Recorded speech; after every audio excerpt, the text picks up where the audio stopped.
कि सपना एक देखोगे तो मुश्किलें हजार आएंगी, लेकिन वो मंजर बड़ा खूबसूरत होगा जब कामयाबी शोर मचाएगी। नमस्कार, आप देख रहे हैं न्यूज़ बाइस्कोप पर मैं हूं आपके साथ रानी गुप्ता। जैसे अभ्यर्थियों को मुख्यमंत्री हेमंत सोरेन के द्वारा नियुक्ति पत्र बांटा गया है और देखिए आज हम आपको ऐसे लोगों से मिलवाएंगे, ऐसे युवतियों से मिलवाएंगे जिन्होंने इस मुकाम को पहुंचने के लिए ना जाने कितनी सेक्रीफाइसेस की है और आज इस मुकाम पे जब वो पहुंची है और मुख्यमंत्री के द्वारा उन्हें नियुक्ति पत्र मिला है तो वो कैसा फील कर रही है। और सबसे पहले हम आपसे जानेंगे कि क्या कुछ कह रहा है आपका आज नियुक्ति पत्र मिला है। सबसे पहले आप ये बताइए, आप है कहाँ से? जी, मैं पलामू से आती हूँ और मेरा नाम मारिया फातिमा है और मैं राजस्व संरक्षक के पद पर मेरा चयन हुआ है। और मैं ये भी बताती चलूँ कि ये जो पद है झारखंड में पहली बार ये पद का मतलब एग्ज़ाम हुआ है इस पद के लिए। और जितने भी लोग लाखों कैंडिडेट ने एग्ज़ाम दिया था तो उसमें शायद 2 मात्र मुस्लिम लड़कियों का इसमें सिलेक्शन हुआ है, फाइनल सिलेक्शन, और उसमें से एक मैं मारिया फातिमा।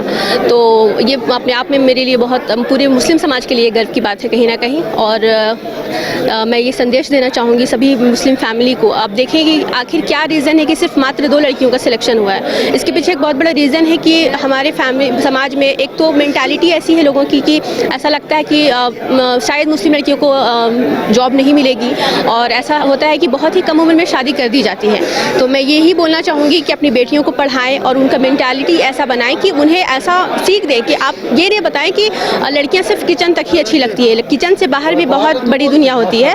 तो लोगों को क्या नाम है, लड़कियों को पढ़ने का मौका दें और उन्हें सीख दें। मेरी वैसे मेरी अम्मी अबू हैं तो उन्होंने बचपन से हमको ऐसा सीख कभी नहीं दिया कि तुमको किचन संभालना है। मेरी अम्मी हमेशा से करती थी कि मेरी बेटी प्रशासन संभालेगी। तो आज वो दिन आ गए। तो अगर वो भी ऐसा बोलती कि नहीं तुमको लड़की हो तो चूल्हा चौका करना है तो शायद आज मेरा इंटरव्यू आप नहीं ले रही होती।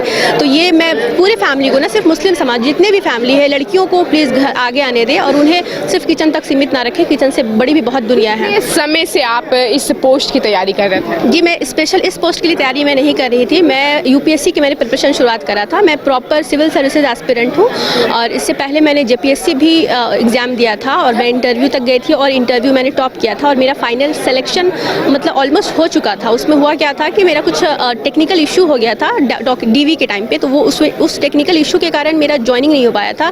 अदरवाइज़ वो मेरा क्वालिफाइड हो गया था डिस्ट्रिक्ट एजुकेशन ऑफिसर के पद पर और मैं इंटरव्यू टॉप भी करा था मैंने। बट कैंडिडेचर प्रॉब्लम हो जाने के कारण मैं ज्वाइन नहीं कर सकी थी। और अभी फ़िलहाल मैंने जेपीएससी मेंस भी लिखा हुआ है, सीडीपीओ मेंस भी मैंने लिखा है और म्यूनसिपल सर्विस का एग्ज़ाम 2023 अक्टूबर में हुआ था, उसको मैंने दिया था।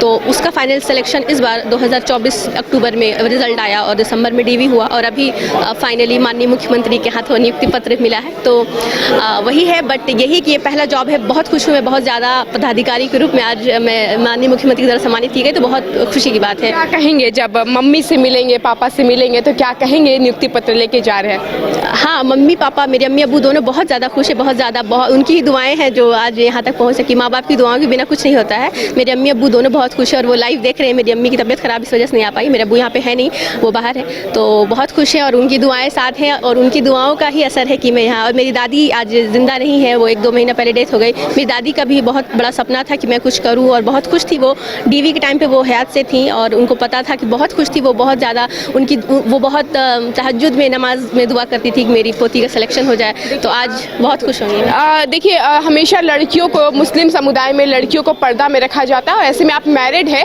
तो मैरिड होने के बाद भी आप तैयारी कर रही थी, तो आपके इन लॉज को कभी इस चीज़ से प्रॉब्लम नहीं हुई? नहीं, इन लॉज को मेरे प्रॉब्लम पढ़ाई से मेरी कभी भी नहीं हुई है और इसमें मेरा हस्बैंड का मेरे बहुत बड़ा रोल है। उन्होंने बहुत सपोर्ट करा।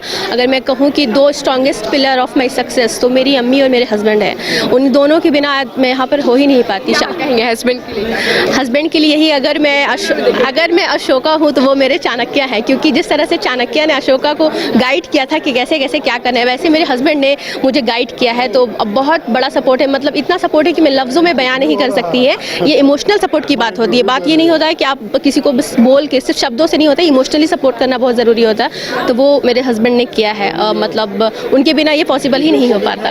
वो कहते थे हमेशा से कि तुमको कहानी और किस्सा बनकर ख़त्म नहीं होना है, तुमको मिसाल कायम करना है, लोग तुम्हारे मिसाल दें अपनी बेटियों को, वो चीज़ करना है। ये ना बोले कोई कि शादी से पहले पढ़ी थी, शादी के बाद नहीं पढ़ी।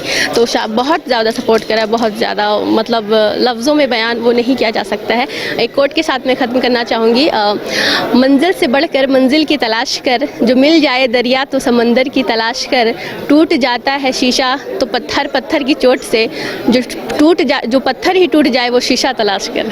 Thank you so much. बहुत बहुत खूबसूरत। और देखिए कहा जाता है कि माँ बाप के बाद अगर सोहर या हस्बैंड का सपोर्ट मिले तो लड़कियाँ और निखर कर कहीं ना कहीं आती है। और जिस तरीके से इन्होंने मेहनत किया और एक एग्ज़ाम निकाला है तो कहीं ना कहीं ये बड़ी अचीवमेंट है इनके लिए। और जब लड़कियाँ किचन को छोड़ प्रशासन की कुर्सी पे बैठती है तो रुतबा और कुछ बात ही अलग होती है। कैमरा गौरव के साथ मैं रानी गुप्ता।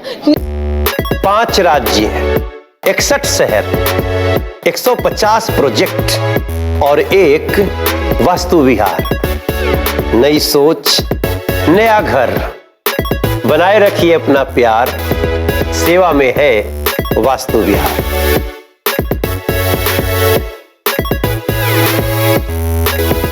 विश्व स्तरीय मेडिकल सुविधाओं से युक्त रांची का देवनिका हॉस्पिटल, जहां है neonatal ICU, burn intensive care unit, modular operation theatre, 24/7 emergency trauma service, multi disciplinary ICUs, emergency care, MRI, city scan, advance cath lab, fully automated path lab, echo, ultrasound, ultra modular patient beds और pharmacy. Devnika hospital and research centre, किफायती दर पर विश्व स्तरीय इलाज। Ancillary Chowk, Tupudana industrial area, Ranchi.